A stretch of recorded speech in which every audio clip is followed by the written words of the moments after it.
Welcome to the Pink Styles channel. After all, it seems everyone feels compelled to ask you that specific question every time they see you. When will you finally say goodbye to this international arena? When will you leave the national team? Regarding all these questions, I definitely won't deliberately hold some grand farewell press conference. Maybe a farewell right there on the court. I think that's pretty good. Just like a soldier on the battlefield. Just take a bow and wave goodbye. Hey, yeah, and that's it.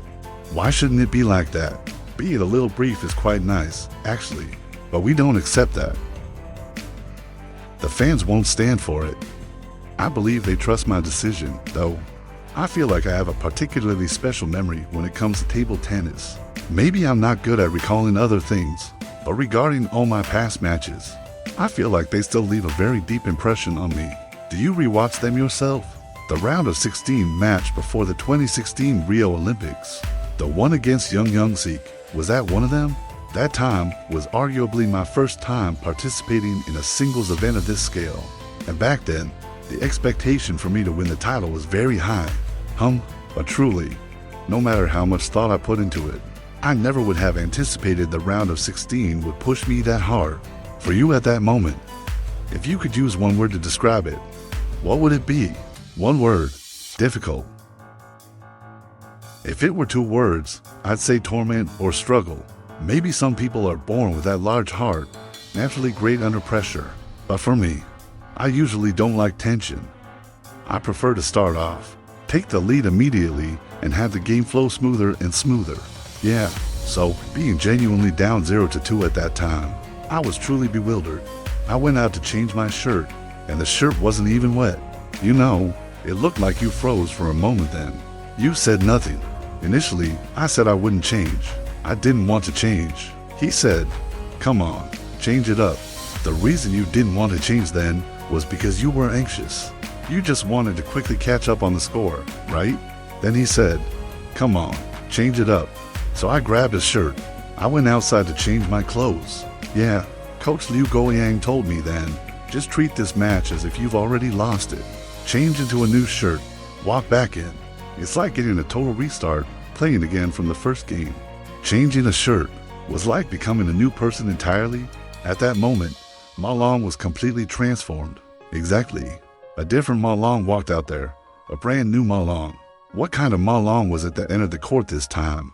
I think it was the ability to just cast off all the burdens. You just treat it as if you genuinely lost. Because at 0-2 down, you were trying extremely hard earlier. It wasn't that I wasn't trying to fight, but when you're carrying so much emotional baggage, especially when you desperately want that win, you actually don't achieve a very good outcome. So you might as well just relax and allow yourself to focus completely on the match. How to play every single point. Pulling that focus back, that's when you have the chance to take points one by one again. And I think I was also fortunate that after my opponent went up to 0, he started feeling a bit nervous too, or thinking, hey, I have a chance here, wondering if he could defeat me in a match of this caliber. That hesitation allowed me to win the third and fourth games quite easily. Actually, in the sixth game, I was also down 3-9 and have already started mentally preparing myself for the seventh game. But I just told myself, a point is a point, no matter what. I decided to fight for every single point and not give up easily, because in a major competition like that, anyone can make a mistake. That match was 10 years ago, and you can still remember so clearly exactly how the score started, what the points were, how many points you were behind or ahead. Why can you remember it so vividly? Starting in 2015, everything was going so smoothly, but going through that specific match where I went down 0-2 and managed to claw it back was crucial. It made me feel that whenever I face nervousness, internal conflict, or falling behind, I'm not afraid anymore. People love watching competitive sports because maybe every winner, when they are facing these extreme difficulties, they manage to push through. Maybe that kind of pressure that ordinary people haven't endured, or that fear of overcoming oneself, that mindset, that agonizing struggle, just that one extra second of perseverance compared to the opponent. And finally, he succeeded. Perhaps that's why everyone respects a certain athlete. So many people said that after that match, you seem to have leveled up. Is it really that magical?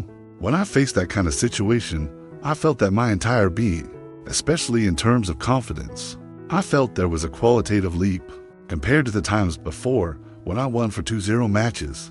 Those pure technical style victories that were very smooth, I think it was much better than those.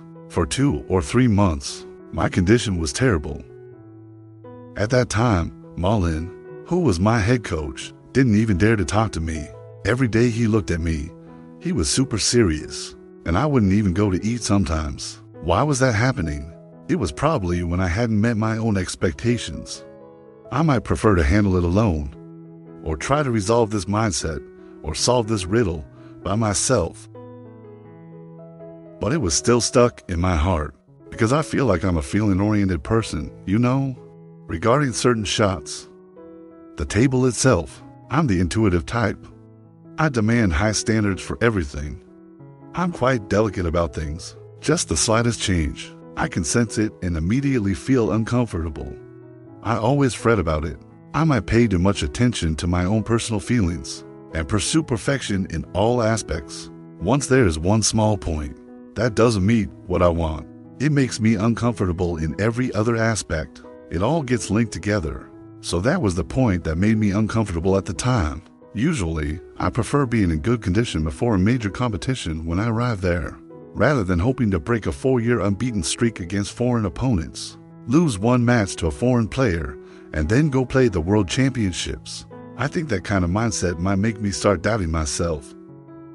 After you've isolated yourself, what method do you use to break through? You still have to go out and play, right? Yeah, I still have to go through with it, right? At that time, I even expressed my lack of confidence to Liu Goliang, or rather, Chairman Liu. Considering my performance in this competition, I played so terribly. What direction should I take? I actually went and asked him that, because I rarely proactively message the coach with this kind of self-doubt. That message definitely sounded like a cry for help. Exactly. That's the vibe it gave off. So after I sent him that message, the meaning of what he immediately told me was, listen, for this World Championship, you absolutely must have that strong internal drive, the fierce courage to defend your title. You cannot allow yourself a way out. Don't just play a bit and see, playing while constantly retreating mentally. If you do that, even though you won the Olympic champion title, people won't necessarily think of you as the greatest athlete in the future, right? Didn't those words aim to force out that competitive winning energy hiding deep within your heart? Yes, Malong is the king. That statement has to be deeply rooted in your heart. Originally, when I was ready for a match, I probably wanted to win even more, and I wasn't scared of losing. But sometimes, when external pressures overwhelm you, and you are plagued by self-doubt, all you might think is, what if I lose? That thought of losing can completely surpass your desire to win. I believe that's the kind of motivation he instilled in me. Fantastic. He basically said, hey, just focus on how you're going to win. How do you secure the victory? Okay, as for the losing part, we'll address that after the match is over. If you genuinely lose, then we can talk about it later. His primary focus was providing positive guidance in this area. After that, I felt my entire mental state shifted to be much more proactive, because in earlier matches, I was always playing cautiously. Oh man, I'm gonna lose. What am I doing? I was constantly trying to find the feeling of the game, instead of focusing solely on the match itself. When you were facing the Tokyo Olympics, how much desire did you carry with stepping onto the court? Were you truly desperate for it? Not that desperate, no. I wasn't as desperate as I was back in 2016. Why weren't you that desperate? I think when it came to Tokyo, first of all, considering my age, reaching 33 years old, I felt I didn't want to shoulder such immense pressure or so many expectations. I hope I could lower my stance and fight one match at a time. I went in with that mindset. Wow, that's a great mindset, but maintaining that composure isn't easy either. I can only say that perhaps when I was facing Fan Zhendong, maybe then I could truly let go, because I felt at that time he was stronger than me. So I could only use that mindset to even have a chance to defeat him, right? But didn't Fan Zhendong praise you, saying that what you've accomplished is unprecedented and will be almost impossible to repeat? Have you heard that specific assessment from him? From the moment he emerged, maybe everyone thought, oh, he is the future leader of the Chinese team, or something similar, or maybe just a great helper.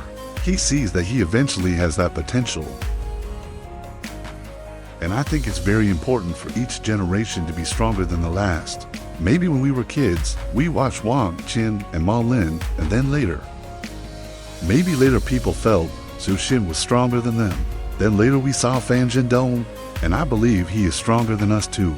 But consecutively winning the Olympic champion title proves that you haven't just won world championships in all international competitions. You are also perpetually the national champion. That means you stand at the absolute peak among your teammates. Before Tokyo, I also thought about winning that championship. But if I thought about it the other way, even if I didn't win the Tokyo Olympic gold, I would still be one of the greatest athletes. So what difference would it make? So sometimes you go back and forth thinking about it. Just like a kid saying, I want this right now. Then you just try hard to get it. You have no way to retreat or look back. But when you truly reach a certain level, you realize, oh, wait, when you push yourself harder and harder, when you allow yourself to bear all that pressure, that burden, when you overcome it, you can only allow yourself to ease up, and maybe there's still time to recover, and another chance for you to start anew. Why? When you decide to face them without worrying about winning or losing, you can display a more positive side. Because I know that if I want to win that match, I have to use this particular method. Only then do I stand a chance of achieving victory. But when the players are genuinely familiar with each other, you can only see who performs better at that moment, who can be both fiercely aggressive and maintain a high success rate simultaneously. Only by doing that might you overcome someone whose skill I feel is superior to mine. Only then can you snatch the victory from them. You truly have no vulnerability, right? No. Everyone has weaknesses. We can only say that through continuous training and constant attempts, we might slowly get closer to that elusive perfection. But athletes are living, breathing people. You might play brilliantly one time, but the next time, you might not perform perfectly again. Because your opponents change, your mentality changes, your physical condition changes, and your age changes. I think these athletes must continually try to adjust and not be set in their ways, right? Because this might mean you have to cover every single base and achieve perfection in everything. Are you someone who demands such perfection from yourself? I suppose I am a demanding person when it comes to pursuing perfection.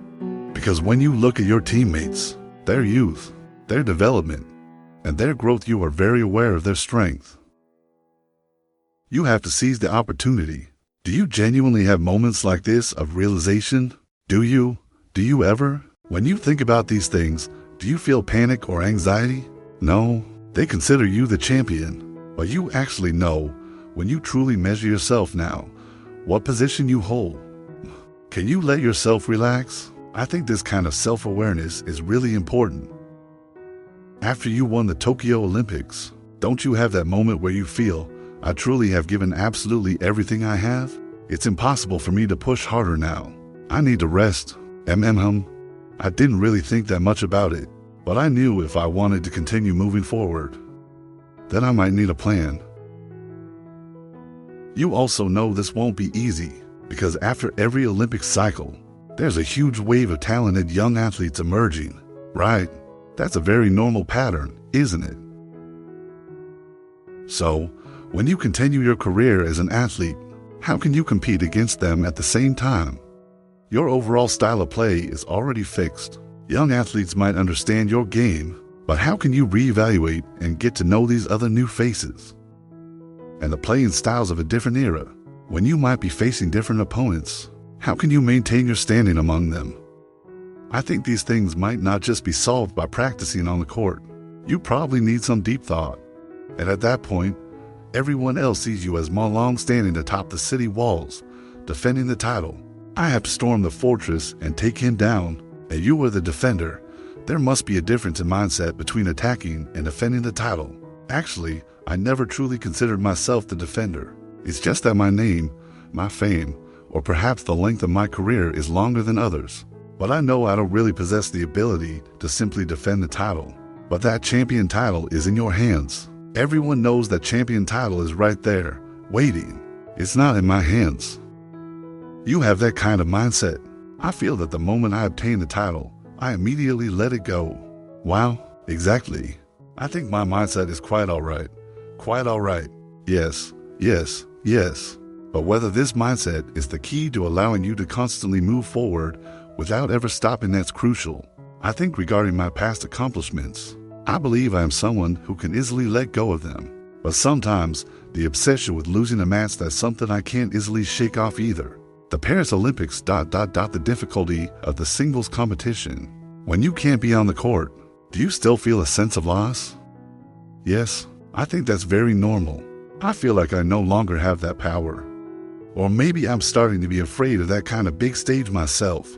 I imagine that if I were playing in the singles event, and if I happened to lose, without managing to win the championship, then, when facing the team event afterwards, I feel it would be quite difficult to shift my focus and mindset again. So, if I have the chance, the best choice, I think, is to participate in the team event, having this ability, having this experience, and then giving my all to fight for that one thing.